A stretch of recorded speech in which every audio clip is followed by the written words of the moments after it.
तोंडओळख जर का पक्षी निरीक्षणाची जर का करायची असेल तर कशी करा, या दृष्टिकोनातनं हा 5W1H ऑफ नावाचं मी एक लेक्चर तयार केलेलं आहे. दिस इज 45 to 50 minutes लेक्चर आहे. सो आपण पुढे जाऊया.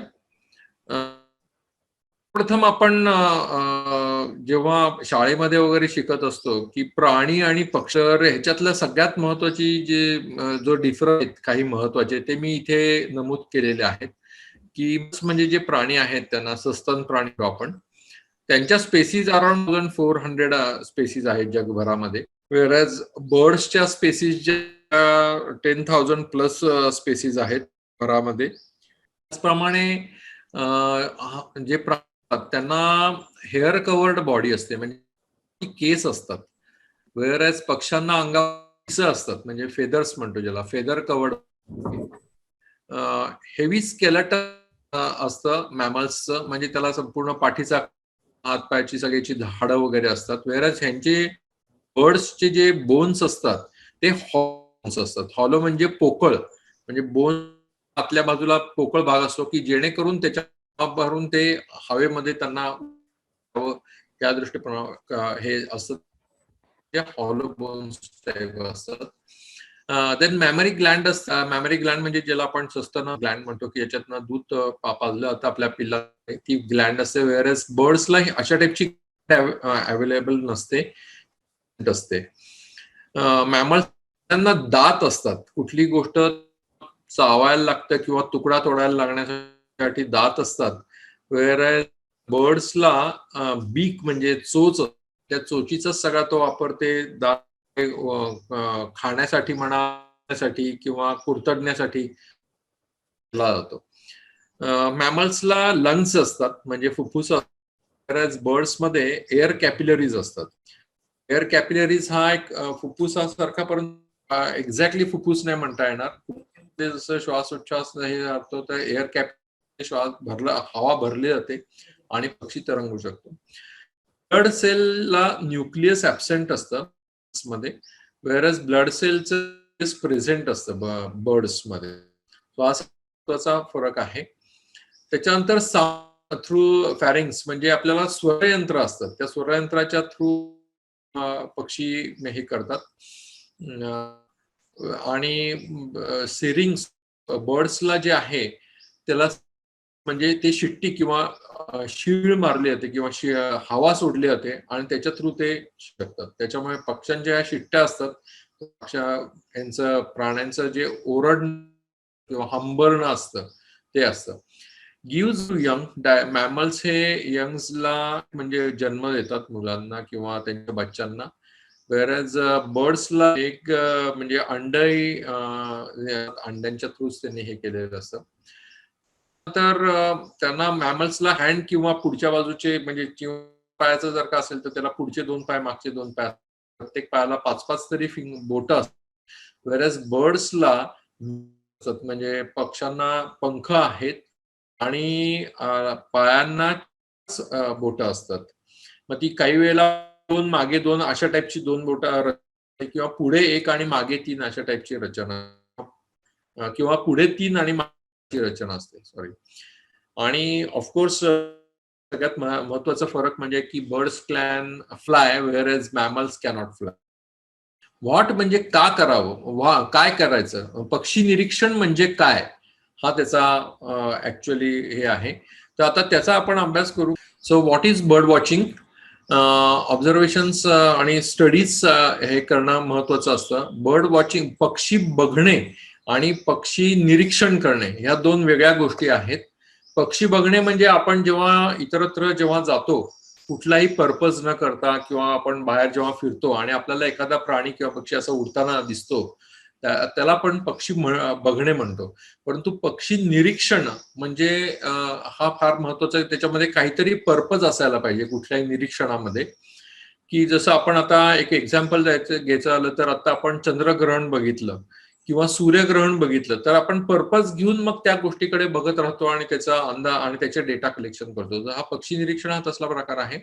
तर ते का करावं पक्षी निरीक्षण? तर नंबर ऑफ द स्पेसीज ज्या आहेत या आपण आता बघितल्या की भारतामध्ये ह्याच्यातल्या जवळपास 1300 स्पेसीज आपल्या इथे आढळतात संपूर्ण भारतभरामध्ये. वेळेस महाराष्ट्राचा जर का विचार केला तर अराउंड 600च्या वरती स्पेसीज आपल्याला आढळतात. त्याचप्रमाणे त्यांचे कलर्स जे असतात ते खूप फॅसिनेटिंग कलर्स असतात. संपूर्ण सप्तरंगातले कलर्स असतात आणि त्याच्यामुळे तेवढे कलर्स प्राण्यांमध्ये नसतात. जर का प्राणी बघितलेत आपण तर फार कलरफुल प्राणी आपल्याला बघायला मिळणार नाहीत.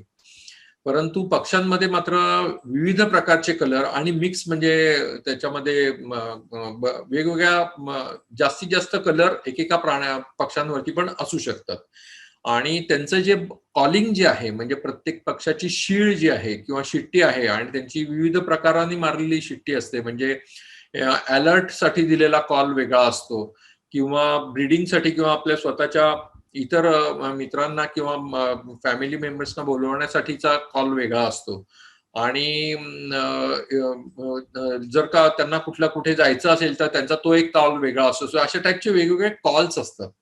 आणि ऑफकोर्स त्या सगळ्या शिट्टीच्या स्वरूपात नसतात. त्यांचे जे फूड जे आहे ते व्हेरियस टाईपचं फूड असतं. हे मी इथे काही दिलेले आहेत फूडचे प्रकार. एक म्हणजे ओमनी व्हायरस. ओमनी व्हायरस म्हणजे सर्व भक्षी म्हणजे ते शाकाहारी पण असतात, मांसाहारी पण असतात आणि कीटक पण खाऊ शकतात. तिन्ही टाईपचे प्रकार खाऊ शकणारे जे असतात पक्षी त्यांना ओमनी व्हायरस म्हणतात. त्याच्यानंतर कॅर्नी व्हायरस म्हणजे फक्त मांसाहारी, इन्सेक्टी व्हायरस म्हणजे कीटक भक्षी, हॉर्बी व्हायरस म्हणजे शाकाहारी आणि नेक्टारी व्हायरस म्हणजे जे मध खातात. मध, फुलांचा मध खाणारे फक्त. काही असे सूर्यपक्षी जर का उदाहरण घेतलं तुम्ही तर सूर्यपक्षी हा फक्त मध खातो, मध चाटतो रादर. सो असे त्यांचे विविध प्रकारचे फूड आहेत आणि त्या फूडच्या प्रमाणे अभ्यास करत आपण जर का गेलं तर आपल्याला त्या पक्ष्यांचा अभ्यास करता येतो. त्याचप्रमाणे त्यांचे नेस्टिंग असतात विविध प्रकारचे. काही कप शेपचे, काही झाडावरती करतात, काही जमिनीवरती करतात, काही दलदलीमध्ये करतात. तर अशी विविध प्रकारचे नेस्टिंगचे हॅबिटॅट्स असतात आणि वेगवेगळ्या प्रकारचे नेस्ट असतात. आता फ्लेमिंगो हा जो पक्षी आहे तर तो जो उंच असतो त्याचं जे घरटं आहे ते कच्छमध्ये मी बघितलेला आहे. असा मोठा एक 1.5 फुटाचा उंचीचा असा एक मातीचा असा एक उंचवटा तयार केला जातो चिखलाचा आणि त्याच्यावरती अंड ठेवतो तो आणि त्याच्यावरती तो बसून एकच अंड ठेवतो आणि त्या त्या उघड्यावरती आणि त्याच्यावरती तोच हॅचिंग होतं. सो अशा टाईपचे वेगवेगळ्या टाईपचे नेस्ट असतात आणि ते खूप म्हणजे उत्सुकतावर्धक आहे आणि त्याच्यावर अभ्यासवर्धक आहे. खूप लोकांनी त्याच्यावर पीएचडी केलेले आहेत वेगवेगळ्या टाईपच्या नेस्टिंग्स म्हणा किंवा फूड आणि याच्यावरती. त्याचप्रमाणे त्यांचे ब्रीडिंगच्या हॅबिट्स असतात वेगवेगळ्या. काही पक्षी ब्रीडिंगच्या वेळेला कशा टाईपनं घरटी बांधतात, कोणचं मटेरियल वापरतात किंवा ते किती अंडी टाकतात आणि कुठल्या ठिकाणी घरटं बांधतात ह्याच्यावरती बऱ्याचशा त्यांच्या हॅबिट्स अवलंबून असतात आणि त्याचा पण अभ्यास केला होतो. त्याचप्रमाणे त्यांची छोटी छोटी पिल्लं, त्यांचे वेगवेगळे कलर्स कसे तयार होतात आणि ते डेव्हलप कसे होतात पिल्लं याचा पण अभ्यास केला होतो. ॲज वेल एज त्यांच्या हॅबिटॅटचा अभ्यास केला होता. हॅबिटॅट याचा अर्थ की अधिवास. प्रत्येक पक्षी प्रत्येक ठिकाणी आपल्याला मिळू शकेलच असं नसतं. गरुड आपल्याला कुठल्या ठिकाणी दिसेल, गिधाड कुठल्या ठिकाणी दिसतील किंवा फ्लेमिंगो सारखे पक्षी कुठल्या ठिकाणी दिसतील किंवा कावळा चिमणी कुठल्या ठिकाणी दिसेल हे प्रत्येकाचा अधिवास ठरलेला असतो. आणि अधिवास हा त्यांच्या फूड म्हणजे त्यांना पहिल्यांदा सर्वप्रथम लागणार म्हणजे त्यांना जे काय खाद्य लागतं ते फार महत्वाचं असतं. ते खाद्य तिथे मिळणं आवश्यक आहे. आणि त्याच्यानंतर नेस्टिंग म्हणजे जर का त्या भागामधले जर का स्थानिक पक्षी असेल तर त्याचं नेस्टिंगचा तो हॅबिटॅट असणं गरजेचं आहे. आता हे बघता आहात आपण की टाइप्स ऑफ कलर्स आहेत, व्हेरियस कलर्स. म्हणजे मी काही फक्त तानापी निपाजातले काही कलर्स थोडेफार टाकण्याचा प्रयत्न केलाय की जगामध्ये विविध प्रकारचे कलर्स, कलरफुल बर्ड्स अवेलेबल आहेत. ऍज वेल एज व्हेरियस टाईपचे बीक्स म्हणजे चोचीवरनं सुद्धा काही काही पक्ष्यांची ही संरचना किंवा विभागणी केली जाते. त्या ह्या काय विविध प्रकारच्या चोची आहेत. त्यांचं फूड जे असतं त्या फूड कलेक्ट करण्याकरता किंवा ते खाण्याकरता विविध प्रकारच्या चोची असतात. त्याचं इथे उदाहरण आहे. पहिली जी आहे ती बघताय तुम्ही जनरलिस्ट नावाची चोच आहे की जी काही खाऊ शकते. आता कावळा जो आहे हा संपूर्ण म्हणजे मांसाहार पण करू शकतो, शाकाहार करू शकतो, एखादा पदार्थ तोडू शकतो, हे करू उचलू शकतो. त्याची वेगळ्या टाईपची चोच आहे. इन्सेक्ट कॅचिंग म्हणजे कीटक भक्षी चोच आहे. सरफेस स्किमिंग म्हणजे जी पाण्यावरनं जाणारे जे पक्षी असतात त्यांची वेगळ्या टाईपची चोच असते. मड प्रॉबिंग म्हणजे चिखलातनं एखादा जीवजंतू काढून खायचा असेल तर त्याच्या टाईपची चोच आहे. ग्रेन इटिंग म्हणजे छोटे छोटे जे दाणे असतात आपले गहू किंवा तांदूळ किंवा कुठल्या इथे तर ते उचलण्यासाठीची त्याची चोच आहे. कोनिफेरस म्हणजे ज्याचे कणीस असे कणसामधनं जर का एखादा दाणा जर का काढायचा असेल तर त्याची कशी चोच असते त्याला त्याला कोनिफेरस सीड इटिंग म्हणतात.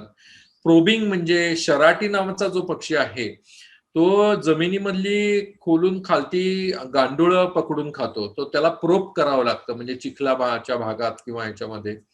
त्याच्यानंतर फ्लेमिंगो सारखा जो पक्षी आहे तो फिल्टर करून फीडिंग करतो म्हणजे तो अल्गी किंवा शेवाळं खातो आणि त्याच्यासाठी तो संपूर्ण पाण्यामध्ये त्याची चोच वगैरे बुडवतो. त्याच्यातलं आत येणारं पाणी जे असतं त्याच्यानंतर ते पाणी सगळं निघून जातं. त्याच्या दातेरी भाग असतो साईडचा आणि आतल्या बाजूला अल्गी म्हणजे शेवाळं राहतं आणि मग ते तो शेवाळं खातो. त्याचप्रमाणे नेक्टर फिडिंग म्हणजे मध चाटण्यासाठीची आहे त्या चोचीसारखी ते नेक्टरमध्ये प्रोब करून ठेवायचं आणि ती जीभ घालून मग तो मध काढू शकतो. फ्रूट इटिंग म्हणजे काही पक्षी फक्त फळं खाणारे असतात. त्यांच्या टाईपची वेगळी चोच असते. एरियल फिशिंग असतं, त्याच्यानंतर पर्स्युएट फिशिंग असतं म्हणजे ह्या पाणकावळ्यासारखी जी चोच आहे की जो पाण्यामध्ये खालती पोहून जातो आणि मासा पकडतो आणि ते पकडण्यासाठी त्याला हुक सारखी चोच असते. त्याच्यानंतर चिझल चोच असते. डीप नेस्टिंग म्हणजे हा जो आहे तो म्हणजे पेलिकन नावाचे जे पक्षी असतात त्यांच्या चोचीच्या खालच्या बाजूला अशी रबराची पिशवी असते खालती गळ्याच्या भागामध्ये आणि ते चोच मोठी आ करतात ती रबराची पिशवी खालती ठेवतात आणि ते पाण्यावरती अशी त्यांचे पंख आपटतात आणि त्याच्यामुळे घाबरून काही जे मासे असतात ते उडतात पाण्यावरती आणि ते उडलेले मासे कॅच करून त्याच्या झोळीमध्ये टाकतात त्याच्यात. ते डीप नेटिंग नावाची म्हणजे पद्धत आहे. स्कॅव्हेंजिंग म्हणजे जसे आपण गिधाड वगैरे जे बघतो त्यांच्या चोची मोठ्या मोठ्या असतात, जबडा जरासा स्ट्रॉंग असतो आणि त्यांच्या डोक्यावरती आणि मानेवरती केस नसतात विशेष आणि त्यामुळे ते सांगाड्यामध्ये आत मान घालून खाऊ शकतात अशा टाईपचे चोच असते. रॅप्टर म्हणजे गरुडासारखी चोच असते. तो हे काही प्रकार मी दाखवलेले आहेत असे अजूनही काही प्रकार असू शकतात. तर आता आपण दुसऱ्या व्हाय मध्ये जाऊया. दुसऱ्या डब्ल्यू मध्ये जाऊया. तो आहे व्हाय म्हणजे व्हॉट इज द पर्पज की का करावं बर्ड वॉचिंग का करावं. तर ऍक्च्युअली खरं सांगायचं म्हणजे मी पण खरं बर्ड वॉचर नाहीये. मी ट्रेकिंग आणि फोटोग्राफी करणारा हे होतो परंतु मी कन्वर्ट केली हॉबी माझ्या गेल्या 15 वर्षामध्ये आणि त्याच्यामध्ये मी बर्ड वॉचिंग का करायचं याच्यासाठी मला सगळ्यात महत्वाचा उपयोग असा आला बर्ड वॉचिंगमुळे आपला पेशन्स वाढतो.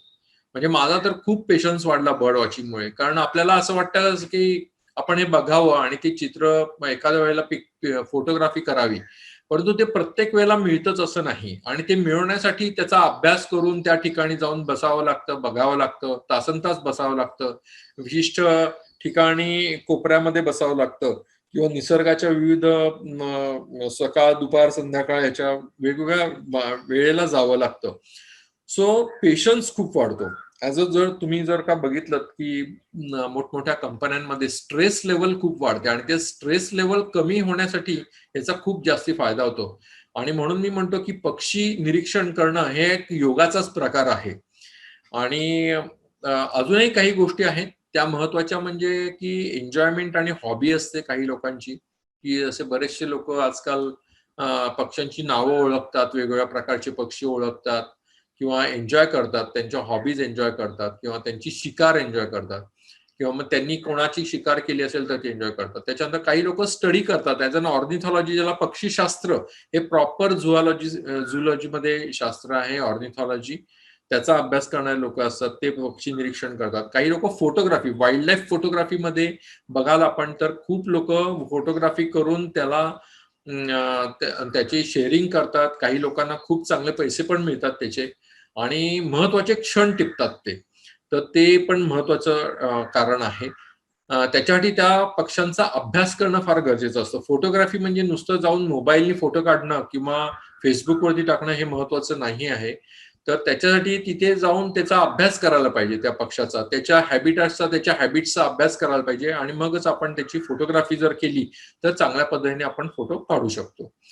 त्याचप्रमाणे त्याचे मायग्रेशन स्टडीज, जे पक्षी आहेत ह्याच्यात सगळ्यात महत्वाचा गुणधर्म हा आहे की ते मायग्रेट म्हणजे स्थलांतर करतात. आता का स्थलांतर करतात तर त्याच्या विविध गोष्टी आणि ते एक मोठं लेक्चर होऊ शकेल, परंतु मायग्रेशनसाठी स्टडीज फार महत्वाचे आहेत आणि हा करू शकतो पक्षी निरीक्षक. आपल्याकडे सुद्धा भरपूर ठिकाणाहून हिमालयातनं पक्षी येतात इकडे थंडीमध्ये, कारण तिकडे जेव्हा बर्फ होतो आणि पडतो त्यांना खायला मिळत नाही, तेव्हा ते इकडच्या भागामध्ये येतात आणि ते खाद्यासाठी हे करतात. तर मेजर रिझन आहे मायग्रेशनसाठीच ते म्हणजे खाद्यासाठीच रिझन आहे. त्याच्यानंतर क्लायमेटिक फीडबॅक पण मिळू शकतो. काही काही पक्ष्यांच्या विविध हालचालींच्या वरनं क्लायमेटिक कंडिशन्सचा फीडबॅक मिळू शकतो, असं पण आजकाल आता सिद्ध होत आहे. लाईक फॉर एक एक्झाम्पल देतो आपल्याला की कावळ्याचं जे घरटं असतं ते जर का झाडाच्या शेंड्यावरती असेल तर त्या वर्षी पाऊस त्या मानात कमी पडतो, आणि जर का शेंड्याच्या खालती 1-2 फुटावरती जर का हे का असेल तर त्या दिवशी पाऊस जास्ती पडतो, अशी संकल्पना आहे कोकणामध्ये म्हणा किंवा इतर पश्चिम महाराष्ट्रामध्ये म्हणा.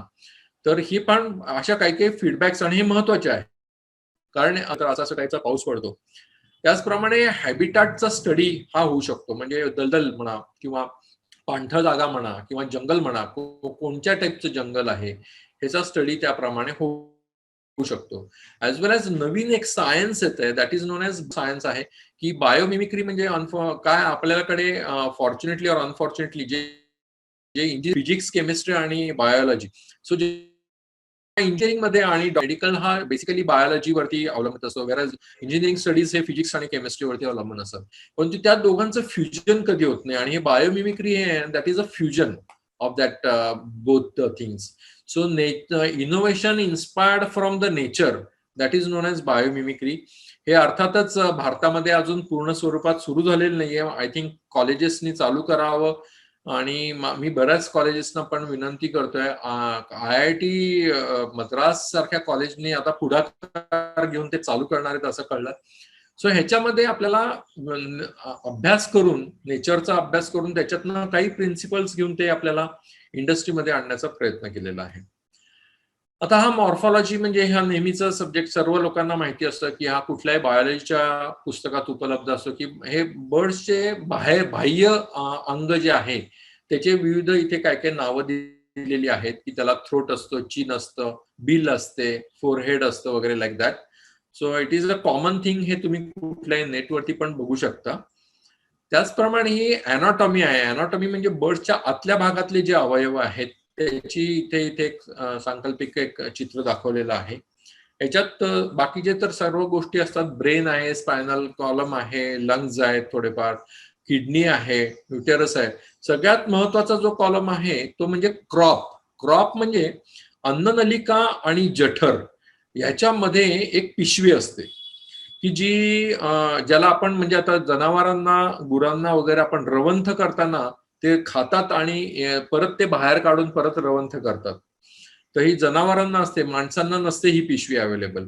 परंतु पक्ष्यांना ही पिशवी जी दिलेली आहे त्याच्यात ते रवंथ नाही करत, परंतु ती जी पिशवी आहे त्याचा उपयोग ते, जसं आता प्राण्यांना आपण म्हणजे दूध पाजलं जातं, प्राणी त्यांच्या पिल्लांना दूध पाजलं जातं, तर ह्या क्रॉप मधनं ते एक टाईपचं मिल्क, ज्याला क्रॉप मिल्क म्हणतात, हे ते त्या पक्ष्यांना त्यांच्या छोट्या काय म्हणतात त्यांना, पिल्लांना देऊ शकतात, त्याच्यातलं फूड देऊ शकतात. आणि हे काय असतं मिल्क, तर म्हणजे प्रोटीनचं एक सेमी सॉलिड कंडिशन मधलं एक हे असतं, काय त्याला म्हणते, सबस्टन्स असतो. आणि त्याच्यामध्ये पिवळसर आणि चीज म्हणजे पांढरट पिवळसर असा तो पदार्थ असतो, आणि तो पदार्थ तिथे साठवला जातो. आणि जेव्हा पक्ष्यांची अंडी वगैरे ते देतात किंवा हे करतात, त्यांना माहिती की आता पुढच्या काही दिवसांमध्ये आपल्याला पिल्लं होणार आहेत, तेव्हा ते तिथे त्याचा साठा तयार व्हायला लागतो. आणि जेव्हा पिल्लं तयार होतात तर त्या पिल्लांना त्याच्यातनं हे फूड भरवलं जातं, आणि त्याच्यामुळे खूप चांगल्या प्रकारे प्रोटीन्स मिळतं पिल्लांना, काहींना कार्बोहायड्रेट्स मिळतात आणि त्यांची वाढ अतिशय सुरेख होते. त्याच्यामुळे जर का इन जनरल तुम्ही बघितलं तर पक्ष्यांची जी वाढ आहे, वाढीचा जो रेट आहे तो खूप जास्ती आहे प्राण्यांच्या पिल्लांच्या वाढीच्या पेक्षा. तो पक्ष्यांची जी पिल्लं आहेत ती जास्ती प्रमाणामध्ये त्यांची वाढ होऊ शकते, लवकर वाढ होऊ शकते रादर दॅन प्राण्यांच्या. अजूनही पुढचा जर का अभ्यास केला आपण तर बर्ड आय व्ह्यू कॅमेरा हा जो कॅमेरा आपण डेव्हलप केलेला आहे, त्याचा अर्थ असा आहे की 180 डिग्रीमध्ये तुम्ही संपूर्ण फोटोग्राफी करण्याचा जो कॅमेराचं जे शटल असतं, ते तुम्ही 180 डिग्रीमध्ये संपूर्ण एक फोटो काढू शकता. त्याला बर्ड आय व्ह्यू म्हणतात आणि हे अतिशय महत्वाचं असतं. बऱ्याच ठिकाणी याचा उपयोग केला जातो, अनालिसिसला उपयोग केला जातो, सिटी एरियामध्ये कंट्रोलिंग करायला उपयोग केला जातो. सो बर्ड आय प्रत्येक पक्ष्यांचं सगळ्यात महत्वाचं इंद्रिय म्हणजे डोळा हा असतो आणि ह्या डोळ्यामध्ये त्यांना हा बर्ड आय व्ह्यू म्हणजे 180 डिग्री मधलं सगळं त्यांना दिसत असतं. म्हणजे ते दे कॅन सी 180 डिग्री. जसं मनुष्य एक सर्टन अँगल मध्ये 60 और 70 डिग्रीच्या अँगल मध्येच फक्त तो कॉन्सन्ट्रेट करू शकतो किंवा बघू शकतो. तर आपल्याला इकडचा भाग आणि इकडचा भाग दिसू शकत नाही. परंतु पक्ष्यांचं तसं नसतं, त्यांना तो दिसू शकतो. पुढचा जो पक्षी आहे, मी जे आता बायोमिमिक्री मधलेच हा उदाहरणं काही दाखवलेली आहेत, की जे आता हा जो किंगफिशर जो दाखवलेला आहे, त्याची जी संरचना जी आहे, हा किंगफिशर जो आहे, हा पाण्यामध्ये डाईव्ह करून त्याचं जे मासा वगैरे पकडतो आणि त्याच्या ह्या डोक्याची संरचना एक विशिष्ट प्रकारची केलेली असते, चोचीची रचना विशिष्ट प्रकारची असते, ऍज वेल एज त्याच्या डोक्यामध्ये काही एअर बॅग्स असतात. म्हणजे जेव्हा तो पाण्यामध्ये उडी मारतो किंवा जातो आत, डाईव्ह करतो, तेव्हा त्याचा शॉक ऍब्सॉर्बिंग करण्याकरता इथे काही एअर बॅग्स असतात डोक्याच्या ठिकाणी. आणि ही संकल्पना घेऊन ही जी बुलेट ट्रेन आहे जपानमध्ये किंवा आज चायनामध्ये आणि आपल्या इथे सुद्धा भारतामध्ये येणार आहे, या बुलेट ट्रेनचं डिझायनिंग त्याच्याप्रमाणे केलेलं आहे, या किंगफिशरच्या प्रमाणे केलेलं आहे. त्याच्या चोचीसारखं त्याचं शेप आहे. या वरच्या भागामध्ये त्याचा इथे एअर बॅग्स आहेत त्या वरच्या भागामध्ये आणि त्याच्यामुळे तो हवा चांगली पद्धतीने कापत जाते. त्याचप्रमाणे हा बॉटल ओपनर जो आहे, ह्याचा this is inspired from a parrot bill, म्हणजे पोपटाची जी चोच असते की जी ओपन असे करू शकतो आपण, तो ते बॉटल ओपनरचा जो प्रकार आहे हा त्याच्यापासून तयार झालेला आहे. किंवा हा जो शराटी नावाचा जो पक्षी आहे त्याची जी चोच आहे त्याच्याप्रमाणे ही सर्जिकल सीझर म्हणजे ऑपरेशन करताना जे डॉक्टर लोक काही वेळेला सीझर्स वापरतात त्याला आयबीस सीझर असं म्हणतात. सो ही आयबीस सीझरची जी संकल्पना आहे सर्जिकल सीझरची, ती शराटीपासून घेतलेली आहे. त्याचप्रमाणे हा जो अटलांटिक पफिन नावाचा जो पक्षी आहे त्याच्या जी पायाचे जे तिथे जे असे संपूर्ण स्किन असते आणि ते वल्हायची जी पद्धत असते त्याची, तो आरामात पाण्यामध्ये पण पोहू शकतो. त्या पद्धतीने हे कयाकिंग किंवा वॉटर स्पोर्ट्स मध्ये त्याचे जे काही पॅड्स बनवलेले असतात किंवा पॅडल्स जे बनवलेले असतात ते त्याप्रमाणे बनवलेले असतात, त्याचं डिझायनिंग त्याप्रमाणे केलं असतं आणि त्याप्रमाणे जोरात तुम्ही पाणी वल्हू शकता आणि पुढे जाऊ शकता. आता आपण तिसऱ्या डब्ल्यू कडे येणार आहोत. तिसरा डब्ल्यू आहे व्हेन. ठीक आहे, पक्षी निरीक्षण का करायचं आपण बघितलं की किंवा कसं हे बघितलं, तर आता व्हेन म्हणजे कुठे करायचं किंवा टाइम काय त्याचा, तर त्या दृष्टिकोनातून आपण बघणार आहोत. मॉर्निंग आणि इव्हिनिंग आवर्स मध्ये जनरली पक्षी निरीक्षण करतात. याचं कारण असं आहे की त्यांची पक्षी जे आहेत ते बरेचसे हे सूर्योदयाच्या वेळेस 2-3 तास 2-1 तास पुढे आणि सूर्यास्ताच्या वेळेस 2-3 तास हे तेव्हा ते खाद्य शोधून ते खातात आणि त्यावेळी त्यांच्या बऱ्याचशा ऍक्टिव्हिटीज चालू असतात आणि इतर वेळेला ते जनरली रुस्टिंग म्हणजे ते विश्रांती घेतात. तर त्याच्यामुळे मॉर्निंग आवर्स आणि इव्हिनिंग आवर्स हे फार महत्वाचे असतात बर्ड वॉचिंगला. त्याचप्रमाणे त्यांचे नेस्टिंग सीझन्स किंवा पिरियड्स बघून त्यांचं बर्ड वॉचिंग आपण करू शकतो. लाईक बरेचसे छोटे छोटे पक्षी जे आहेत ते आता ह्या उन्हाळ्याच्या वेळेला जास्ती घरटं करतात. जसं आपण बघतो की कोकिळेचं घरटं असतं, कावळ्याचं घरटं असतं किंवा सनबर्डचं घरटं असतं किंवा रॉबिन नावाच्या पक्ष्यांची घरटी, ही सगळी उन्हाळ्यामध्ये असतात की जेणेकरून त्यांची पिल्लं तयार होतील आणि त्यांना ते खाद्य मिळतं आणि पावसाळा जो येणारा असतो त्या पावसाळ्यामध्ये त्यांना भरपूर प्रकारचं खाद्य आणि आळ्या आणि कीटक मिळू शकतात वेगवेगळ्या प्रकारचे आणि ते त्याच्यासाठी त्यांची उन्हाळ्याच्या एंडिंगला त्यांची घरटी होतात. त्याच्याप्रमाणे त्यांचं मायग्रेशन सीझन्स बघून त्याप्रमाणे त्यांचं विंटर सीझन बघून त्याप्रमाणे त्याचं बर्ड वॉचिंग केलं जातं. हा जो सेंट्रल आपल्याकडे जसे हायवेज आहेत, म्हणजे आपण मनुष्यानी इनफॅक्ट मला असं वाटतं की संकल्पना पक्षांच्या याच्यावरनं घेतली असावी. आपल्याकडे हायवेज म्हणजे इथून मुंबई ते दिल्ली कसं जायचं, that is a national highway किंवा स्टेट हायवे, अशा टाईपचे हायवेज जसे असतात तसे पक्ष्यांचे सुद्धा जे काय उडतात वरती, जे कळपानी उडतात किंवा जे ज्याला म्हणतो आपण मायग्रेशन करतो, त्यांचे सुद्धा फ्लायवेज असतात, त्याला फ्लायवे म्हणतात. आणि याचा पण खूप मोठा अभ्यास आहे. तर हा आपल्या भारतामध्ये जो काय एक मोठा एक फ्लायवे आहे त्याचं नाव आहे सेंट्रल एशियन फ्लायवे. आणि हा फार महत्वाचा फ्लायवे आहे की हे सायबेरिया पासून कव्हर करत करत ते भारतामध्ये, दक्षिण भारतामध्ये येतात आणि त्याच पद्धतीने ते परत जातात. सो हा जो सेंट्रल एशियन फ्लायवे जो आहे हा आपल्या भारतामध्ये येतो. आणि ह्यामध्ये जो रेड डॉट मी जो दाखवलेला आहे हा आपल्या नाशिक जिल्ह्यामधील नांदूर मध्यमेश्वर नावाचं जे ठिकाण आहे त्याचा डॉट आहे. आणि तो दाखवण्याचा मी प्रयत्न केलेला की या ठिकाणी हा सेंट्रल एशियन फ्लायवे मध्ये येतो, त्याच्यामुळे इथे भरपूर प्रकारचे पक्षी या भागामध्ये येतात इथे. तसा हा अजून एकाने स्टडी केलेला होता की तो डक्स मायग्रेशन पाथ त्यांनी घेतलेला होता. डक्स म्हणजे पिक्युलरली जी बदकं जी आहेत, बार हेडेड गूज म्हणा किंवा चक्रवाक पक्षी म्हणा किंवा असे जे विविध प्रकारचे बदकं जी आहेत की जी हिमालयातनं आपल्याकडे येतात ना, नॉर्दर्न हे पक्षी जे येतात आपल्याकडे थापट्या वगैरे, तर त्यांचे पाथ म्हणजे त्यांचे सुद्धा रूट त्यांनी बघितलेले, त्या स्वतः विशिष्ट रूटनीच ते येतात. मे बी त्यांना काही पर्वतरांगा आडव्या येत असतील किंवा त्यांना माहिती असेल की कुठल्या भागातनं गेलं तर आपल्याला कमी उंचीवरनं उडावं लागेल वगैरे, असे पण काही गोष्टी असतात. सो हे ह्या पण गोष्टी त्यांनी काही काही लोकांनी स्टडी केलेल्या आहेत. Ducks migration path. त्याच्यानंतर चौथा जो डब्ल्यू आहे दॅट इज हू, म्हणजे कोणी करावं पक्षी निरीक्षण. ऑफकोर्स कोणीही पक्षी निरीक्षण करू शकतं, म्हणजे पुरुष, स्त्रिया, लहान मुलं वगैरे वगैरे. फक्त त्याच्यात काही नियम जर ठेवलेत तर तुम्ही पक्षी निरीक्षण पक्षाचं सगळ्यात महत्वाचं काय असतं की पक्षी जेव्हा वरती असतो झाडावरती किंवा उडत असतो आणि पक्षाला पहिल्यांदा आपण दिसतो आणि आपण पक्षी शोधायला आपल्याला मात्र वेळ लागत असतो, तोपर्यंत पक्षाने आपल्याला बघितलेलं असतं. त्यामुळे तो ठरवतो की इथे बसायचं यांच्या बरोबर का नाही बसायचं. जर का खूप गोंगाट असेल, खूप जास्ती माणसं असतील तर पक्षी जनरली तिथे थांबत नाहीत, उडून जातात. त्याच्यामुळे जनरली पक्षी निरीक्षण करताना स्मॉलर ग्रुप्समध्ये आणि आवाज नसलेले लोक पाहिजेत, म्हणजे अतिशय कमी, कारण पक्ष्यांना लगेच कळतं की कोण काय आवाज करतंय, हे करतंय.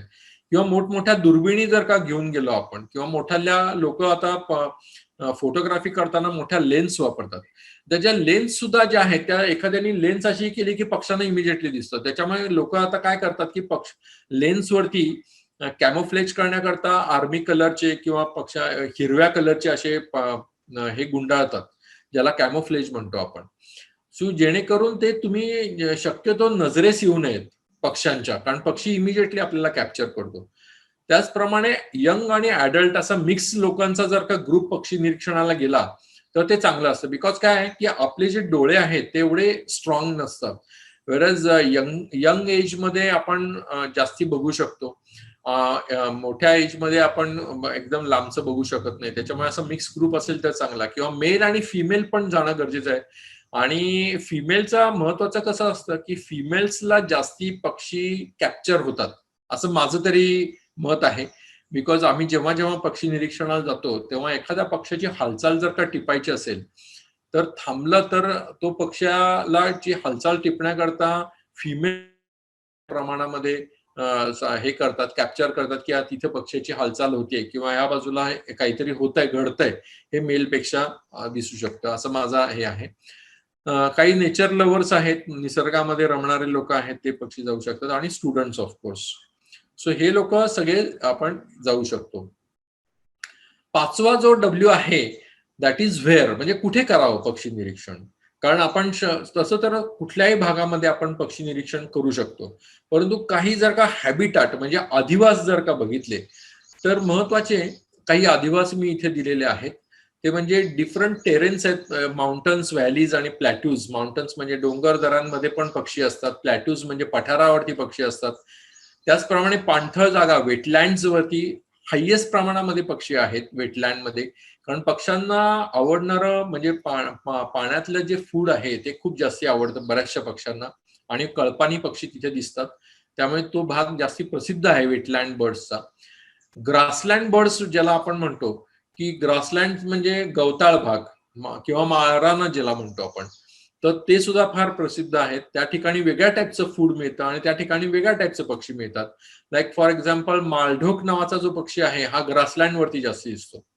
वेअरएज फ्लेमिंगो हा वेटलँड वरती दिसतो. फॉरेस्टला म्हणजे काही पक्ष्यांना झाडांवरतीच असतात, की जे फळं खातात किंवा झाडांचे विविध काही फुलांचे अवयव खातात किंवा काही नेक्टर्स असतात. तर ती पक्षी जी आहेत ते तुम्हाला जंगलामध्ये किंवा जिथे झाडी जास्ती असते त्या ठिकाणी दिसू शकतात. काही माउंटन क्लिफ्स मध्ये राहणारे पक्षी असतात. लाईक एक्झाम्पल गिधाडं जी आहेत त्यांची जी काही घरटी असतात ती माउंटन क्लिफ्स मध्ये असतात. म्हणजे मोठमोठे जे कडे असतात त्या कड्यांमध्ये घरटं केलेलं असतं असं खोल गुहेसारखं आणि त्याच्यामध्ये त्यांची घरटी असतात.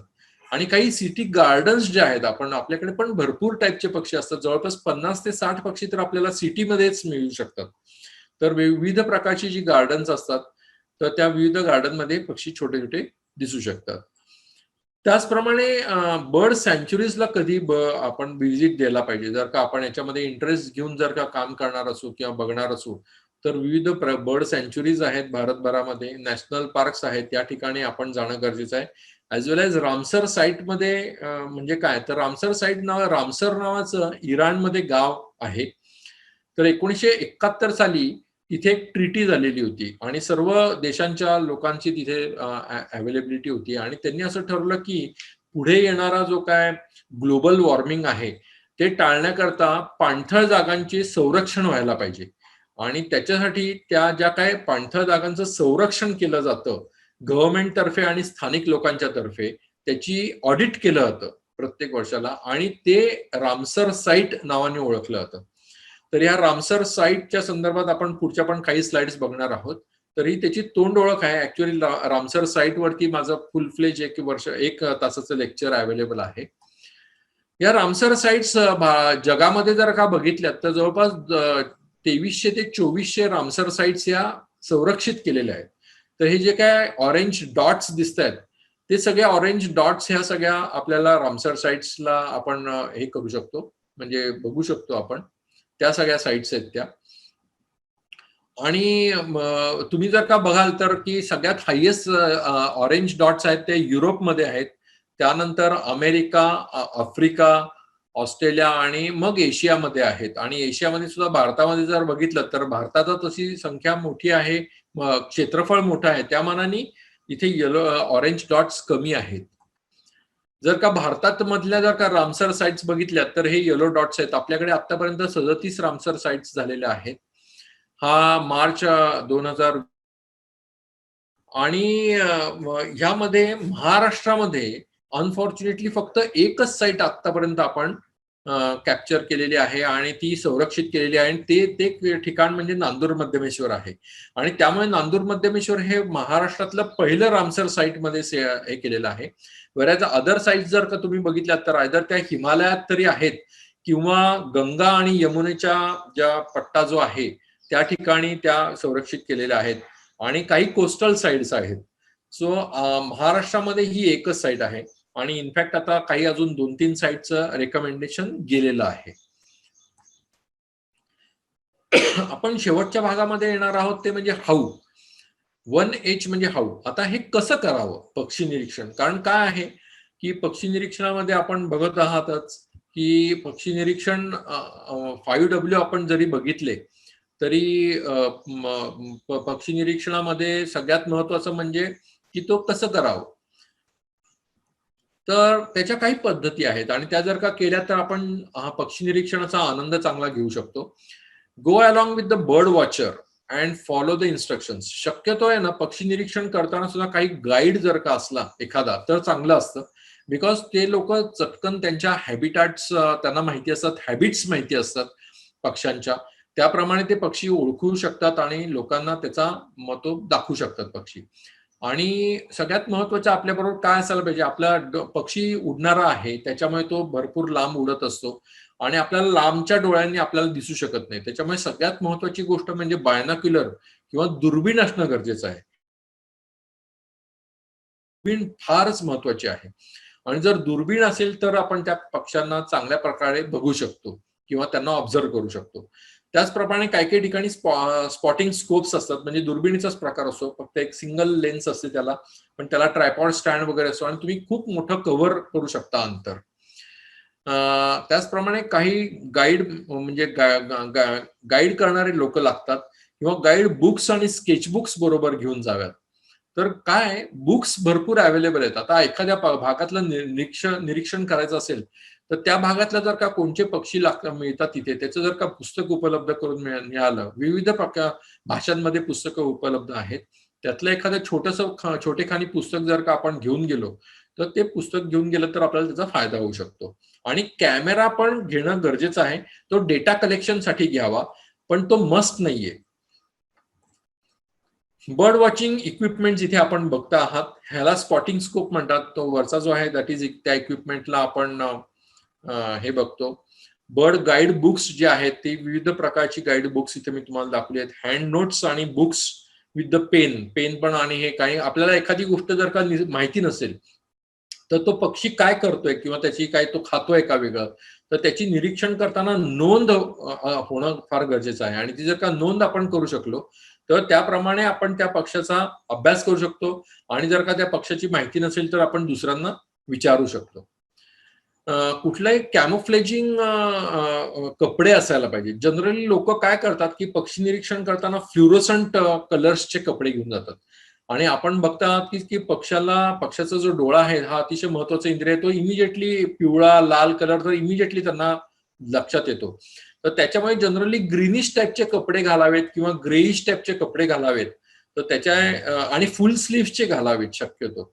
कारण माणसाचा जो आकार आहे त्या आकारमानावरनं पण, कारण माणूस हा सगळ्यात मोठा शत्रू आहे पक्ष्यांचा म्हणा किंवा कुठल्याही वाईल्ड लाईफच्या प्राण्यांचा म्हणा. कारण मनुष्य जो आहे त्याला क्युरिओसिटी आहे दुसरे प्राणी बघायची आणि याची, आणि ते क्युरिओसिटी करत असताना ते काही वेळेला त्याला इजा करू शकतात. त्याच्यामुळे त्यांना पक्षी किंवा प्राण्यांना या माणसाचा सगळ्यात जास्ती भीती असते. त्याचप्रमाणे एखादी हायवरसॅक पाठीवरती असावी, कारण पक्षी निरीक्षण करताना खूप फिरावं लागतं. जसं मी सांगितलं मगाशीच की आपल्याला खूप पेशन्स ठेवावा लागतो आणि जर फिरायचं असेल तर थोडंसं काहीतरी पाण्याची बाटली असणं गरजेचं आहे बरोबर, कारण तहान खूप लागते.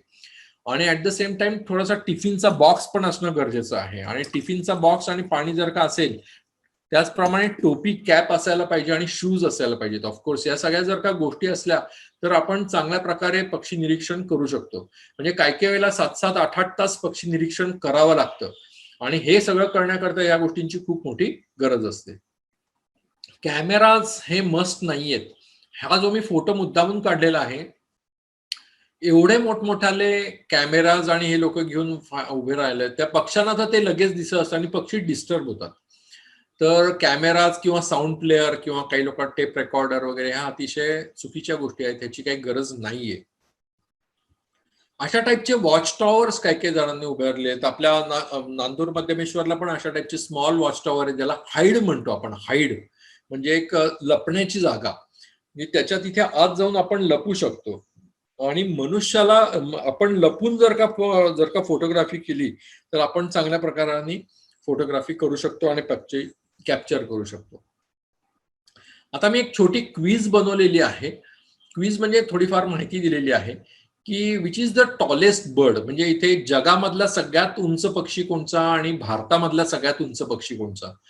तर ऑस्ट्रिच म्हणजे शहामृग हा जगातला सगळ्यात टॉलेस्ट बर्ड आहे आणि भारतामधला सगळ्यात उंच पक्षी आहे तो सारस क्रेन, म्हणजे ज्याला कर्कोचा म्हणतो आपण. तो पक्षी आपल्याला भारतामध्ये दिसतो. तो भरतपूर या अभयारण्यामध्ये खूप जास्ती प्रमाणात दिसतो. Which is the heaviest bird, म्हणजे सगळ्यात जास्ती वजनदार पक्षी कोणचा आहे, तर तो ऑस्ट्रिचच आहे, म्हणजे शहामृग म्हणता येईल. वेराज भारतामध्ये जीआय बस्टर्ड म्हणजे ग्रेट इंडियन बस्टर्ड, ज्याला मालढोक नाहीत. पूर्वी आपल्या इथे नगर जिल्ह्यामध्येच रेहकुरी अभयारण्य होतं, तिथे मालढोक होते. त्याचप्रमाणे नाशिकच्या जवळ ओझर म्हणून एक ठिकाण होतं, तिथे पण माळढोक दिसत होते, पण आता अनफॉर्च्युनेटली इथले सगळे माळढोक गेलेले आहेत. आणि राजस्थानमध्ये भरपूर प्रमाणामध्ये माळढोक हा पक्षी दिसतो आपल्याला. Which is the smallest bird, सगळ्यात छोटा पक्षी कोणता? तर जगातला सगळ्यात छोटा पक्षी आहे बी हमिंग बर्ड. हमिंग बर्ड नावाचा पक्षी आहे, अतिशय छोटा असतो, 10 ग्रॅमच्या पेक्षा सुद्धा त्याचं कमी असतं वजन, आणि लिटरली अत्यंत छोटा असतो. आणि तो बी म्हणजे माशी जी असते त्या माशीच्या सारखा तो उडू शकतो आणि त्याच्यातनं त्याचं मध खाऊ शकतो. वरच भारतातला सगळ्यात छोटा जो पक्षी आहे त्याचं नाव आहे टिकेल्स फ्लॉवर पेकर. फ्लॉवर पेकर म्हणजे फुलटोचा. हा पक्षी आपल्याला जर का बघायचा असेल तर जनरली जी सिंगापूर चेरी नावाची जी काही वनस्पती आहे किंवा झाडं आहेत, त्यात छोटी छोटी छोटी लाल लाल फळं असतात. तर त्याच्यावरती जर ऑब्झर्व केलं तर आपल्याला टिकेल्स फ्लॉवर पेकर हा पक्षी दिसू शकतो आपल्याला. विच इज द लार्जेस्ट विंगस्पॅन, म्हणजे पक्ष्यांचं सगळ्यात मोठं विंगस्पॅन असलेला कोणचा बर्ड आहे? तर वॉन्डरिंग अल्बाट्रोस नावाचा पक्षी जो आहे, जो भारतामध्ये दिसत नाही, त्याचं जवळपास 8 फूट त्याची विंगस्पॅन असते. वेरच भारतामध्ये जो दिसणारा पक्षी आहे त्याचं नाव आहे बेअर्ड व्हल्चर, म्हणजे दाढीवाला व्हल्चरचा प्रकार आहे, म्हणजे गिधाडातला प्रकार आहे. हा हिमालयामध्ये दिसतो आणि त्याचा जवळपास स्पॅन जो आहे तो 7-7.5 फुटाचा असतो आणि खूप दणकट गिधाड आहे हे. हे याक ला सुद्धा जे मरून पडलेलं असतं याक वगैरे, त्याला ते खातो हे हा पक्षी. Which bird can fly highest, highest सगळ्यात जास्ती उंचीवरनं कोणते पक्षी उडू शकतात? तर रुपेल्स ग्रिफन वल्चर म्हणून जे आहे, हे वल्चर आपल्या भारतामध्ये दिसत नाही. ह्याची नोंद म्हणजे जवळपास 30 ते 35 हजार फुटापर्यंत उंचीवरती उडतं, म्हणजे जवळजवळ विमान ज्या उंचीवरती उडतं, 35 ते 40 हजार फुटावरती विमान उडतं, तर त्या उंचीवरती हा पक्षी उडत असतो. वेरॅज भारतामध्ये जर का तुम्ही बघितलं तर बार हेडेड गुज ज्याला म्हणतो आपण, की म्हणजे पट्ट कादंब असं नावाचा पक्षी आहे. हे पक्षी पार हिमालयन रेंज ओलांडून इकडे येतात, म्हणजे 20 ते 25 हजार फुटावरनं उडून इकडे येतात हे पक्षी. आणि ही बदकांमधले प्रकार आहेत, हे आपल्याकडे नेहमी येतात इथे पक्षी. आपल्या नांदूर मध्यमेश्वरला येतात किंवा नगर जिल्ह्यामध्ये पण येतात किंवा तुमच्या औरंगाबादच्या जवळच्या जायकवाडीच्या इथे पण भागामध्ये हे दिसू शकतात. Which bird can fly longest, सगळ्यात लांब उडणारा पक्षी कोणचा आहे? तर आर्टिक टर्न नावाचा पक्षी आहे. तो छोटासा पक्षी असतो, अत्यंत छोटासा पक्षी असतो, कावळा आणि चिमणीच्या मधला पक्षी असतो साधारण. आणि तो पक्षी आर्टिक वरनं निघतो, उत्तर ध्रुवावरनं दक्षिण ध्रुवावरती येतो आणि दक्षिण ध्रुवावरनं परत उडून उत्तर ध्रुवावरती येतो आणि ही वर्षभरामध्ये त्याची खेप चालते. 13,500 ते 13,800 किलोमीटर या पक्षाची ती उड्डाण आहे, एवढं लॉंगेस्ट. आणि आपल्याकडे भारतात जर बघायला गेलात तर बार हेडेड गुज हा पक्षी जो आहे, तो मी मगाशी सांगितलं, तो सगळ्यात जास्ती 5-7 हजार किलोमीटर उडू शकतो. Which bird is the fastest, सगळ्यात फास्ट उडणारा पक्षी कोणता? तर पेरिग्रीन फाल्कन, ज्याला आपण दलदल ससाणा दलदल ससाणा नाही, आपल्या बहिरी ससाणा जो म्हणतो, हा अतिशय फास्टेस्ट पक्षी आहे आणि हा भारतामध्ये पण दिसतो, आपल्या भागामध्ये पण दिसतो बहिरी ससाणा. आणि ते पक्षी 300 ते 350 किलोमीटर प्रति तास या वेगाने ते उडू शकतात, म्हणजे बुलेट ट्रेनच्या प्रमाणे तो उडू शकतो, काय काय त्यांचं स्पीड. आणि त्याच्यामुळे ते वरच्यावरती कबुतरांसारखी शिकार करू शकतात. Which bird is having highest species, एकाच बर्डच्या हायेस्ट स्पेसिस किती आहेत किंवा प्रजाती किती आहेत ह्याचा जर विचार केला तर हमिंग बर्डच्या जवळजवळ 300 प्रजाती आहेत. आणि हमिंग बर्ड हा अमेरिकेमध्ये आणि ब्राझील सारख्या देशामध्ये खूप जास्ती प्रमाणामध्ये दिसतो, साऊथ अमेरिकेमध्ये. आता आपण काही ब्युटिफुल बर्ड्स ऑफ इंडिया बघूया, की भारतामधले पण काही खूप सुरेख पक्षी आहेत की जे आपल्याला माहिती असणं गरजेचं आहे. हा एशियन पॅराडाइज फ्लाय कॅचर हा अतिशय पक्षी सुरेख आहे, स्वर्गीय नर्तक याला म्हणतात. हा महाराष्ट्रामध्ये दिसतो. हा पांढरा पक्षी जो आहे तो नर आहे आणि तो दुसरा जो पक्षी आहे तो त्याची मादी आहे. आणि एवढं वेगळं कॉम्बिनेशन असते या दोघांचं. दुसरा पक्षी जो आहे मी इथे केलेला तो ओरिएंटल ड्वार्फ किंगफिशर. किंगफिशर जवळपास 9 प्रकारचे किंगफिशर भारतामध्ये दिसतात, परंतु अतिशय गोंडस आणि दिसायला सुरेख असणारा हा किंगफिशर आहे तो म्हणजे ओरिएंटल ड्वार्फ किंगफिशर किंवा ती बोटी खंड्या, असं त्याला 3च बोटं असतात.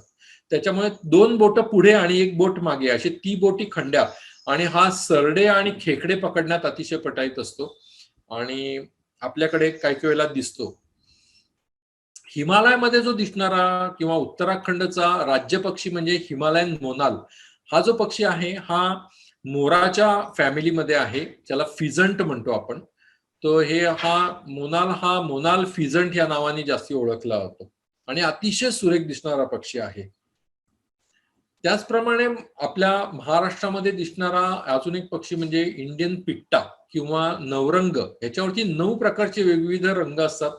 हा थोडासा चिमणी आणि साळुंकीच्या मधला पक्षी आहे, इंडियन पिट्टा, आणि अतिशय सुरेख दिसायला असतो. तसाच अजून एक कर्नाटक किंवा साऊथ इंडियामध्ये थोडाफार दिसणारा पक्षी जो आहे तसंच त्याचं नाव आहे gold sunbird, Mrs gold sunbird. Gold नावाच्या ज्या इथे पक्षी निरीक्षक होत्या फॉरेनच्या, त्यांनी हा शोधून काढलेला पक्षी आहे. हा अतिशय सुरेख दिसायला असतो. तसंच सॅटियर ट्रॅगोपन नावाचा हा जो पक्षी आहे हा पण हिमालयामध्ये किंवा आसाम, अरुणाचलच्या भागामध्ये दिसतो. रेड हेडेड ट्रोगन हा जो पक्षी आहे हा साऊथ इंडियन पक्षी आहे. हा पण अतिशय सुरेख असतो दिसायला आणि हा काही वेळेला दक्षिण महाराष्ट्रामध्ये आपल्याकडे दिसू शकतो, कोकणात वगैरे सुद्धा. मी मगाशी जसं सारस क्रेन सांगितलं, याला राम सीता म्हणतात या पक्षाला, कारण अतिशय सुरेख पक्षी. कधीही नर मादी एकमेकांना सोडत नाहीत. जेव्हा एकदा त्यांची गाठ होते किंवा त्यांची म्हणजे लग्न गाठच म्हणायला पाहिजे, जशी आपल्या माणसांमध्ये जशी होती त्याप्रमाणे तो नर मादीला सोडत नाही किंवा मादी नराला सोडत नाही. आणि जर का त्या दोघांमधला एक जण जर मेला तर दुसरा पक्षी त्याचा जो जोडीदार असतो तो अन्न पाणी वर्ज करतो आणि तो सुद्धा स्वतः बलिदान करतो. अशी या पक्षीची ओळख आहे. हा फ्लेमिंगो पक्षी हा अतिशय सुरेख दिसायला असतो आणि तो शेवाळ खातो, आणि जेवढं जास्तीत जास्त शेवाळ खातो उन्हाळ्यामध्ये तेव्हा तेवढे त्याचे पंख लाल होतात, म्हणून त्याला अग्निपंख पण म्हणलं जातं. अग्निपंखी हे किंवा रोहित नावाचा आहे पक्षी म्हटलं जातं. ग्रेटर फ्लेमिंगो आणि लेसर फ्लेमिंगो असे 2 प्रकार आहेत आणि मुंबईच्या जवळ असणाऱ्या खाडीमध्ये हे सध्या खूप दिसतात आणि मायग्रेट होतात. वेळा ज्यांचं ब्रीडिंग जे आहे ते कच्छमध्ये होतं, गुजरातमध्ये. तसाच हा जो पक्षी आहे हा येलो फुटेड ग्रीन पिजन म्हणजे हरियाल म्हणतात आणि हा महाराष्ट्राचा राज्य पक्षी आहे आणि जो काही जंगलांमध्ये दिसतो. जंगल जिथे आहे त्या ठिकाणी हा पक्षी आपल्याला जास्ती प्रमाणामध्ये दिसू शकतो. ऑफकोर्स मोर जो आहे हा नॅशनल बर्ड ऑफ इंडिया आहे आणि हा पण अतिशय ब्युटिफुल बर्ड आहे की ज्याची पिसं हा म्हणजे ग्रेट, म्हणजे अख्ख्या जवळपास जगामध्ये जे काही सुंदर पक्षी आहेत त्याच्यामध्ये याची गणना केली जाते आणि पहिल्या top 10 very good birds in the world ह्याच्यामध्ये याची गणना केली जाते आणि पिसांसाठी अतिशय प्रसिद्ध असा पक्षी आहे. तर ही आता मी एक नांदूर मध्यमेश्वर नावाचं जे पक्षी अभयारण्य नाशिकच्या जवळ आहे त्याचा गेले 10 ते 12 वर्ष अभ्यास करून त्याच्यावर परीक्षण करून मी काही पुस्तकं 2 पुस्तकं छापलेली आहेत, एक मराठीमध्ये आणि एक इंग्रजीमध्ये. तर त्यातलं हे एक पुस्तक आहे. पुस्तक Amazon वरती पण अवेलेबल आहे किंवा माझ्याकडे सुद्धा अवेलेबल आहे. मी नाशिकला असतो. तर ह्या पुस्तकामध्ये मी जवळपास 243 पक्ष्यांची माहिती पुस्तक फोटोग्राफी फोटोसहित दिलेली आहे. यातले जवळपास 95% फोटोग्राफ्स मी गेल्या 10-12 वर्षातले काढलेले आहेत आणि हे पुस्तकाला खूप चांगली डिमांड आलेली आहे. त्याचप्रमाणे हे मराठीमधलं पुस्तक होतं. हे 2013 साली प्रसिद्ध केलेलं होतं की नांदूर मध्यमेश्वरलाच पक्षी जास्ती प्रमाणात का येतात आणि हा त्यातला एक फोटोग्राफ्स केलेला आहे आणि ह्याच्यावरती पण प्रचंड माहिती आणि फोटोग्राफ्स अवेलेबल आहेत. ही दोन्ही पुस्तकं वाइल्डर विंग्स पब्लिकेशनची आहेत आणि ती Amazon वरती उपलब्ध आहेत.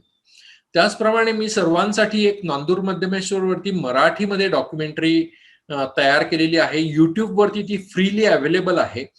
जर का युट्यूब वरती तुम्ही नांदूर मध्यमेश्वर डॉक्युमेंटरी इन मराठी असं टाईप केलं किंवा माझं जरी नाव सतीश गोगटे असं जरी केलं, हे सोपं आहे नाव, मे बी SATISHGOGAT, हे युट्यूब वरती जर का टाकलं तर तुम्हाला ही डॉक्युमेंटरी दिसू शकते. 20 मिनिटाची डॉक्युमेंटरी आहे, 20-21 मिनिटाची. ही आपण नक्की बघावीत. ही मराठीमध्ये केलेली आहे आणि खूप लोकांना ती आवडलेली आहे. ह्याच्यामध्ये ड्रोन वरनं पण घेतलेलं शूटिंग आहे, ऍज वेल एज पक्ष्यांचं शूटिंग आहे. गेल्या 7-8-10 वर्षामध्ये जे काय आम्ही फोटोग्राफी केली आणि जी काय फिल्मिंग केलं, व्हिडिओग्राफी केली, त्याचं शूटिंग केलेलं आहे, हे आपण सर्वांनी बघावी ती मी आपणास विनंती करतो. आपला उपक्रम खूप अतिशय स्तुत्य आणि चांगला आहे आणि नगर हा खूप महत्वाचा जिल्हा आहे की जिथे बायोडायव्हर्सिटी खूप जास्ती प्रमाणामध्ये अवेलेबल आहे. नक्कीच या उपक्रमामुळे काही मुलं संप्रेरित होतील आणि काही चांगल्या पद्धतीने काम करू शकतील निसर्गामध्ये, आशा करतो. थँक्यू.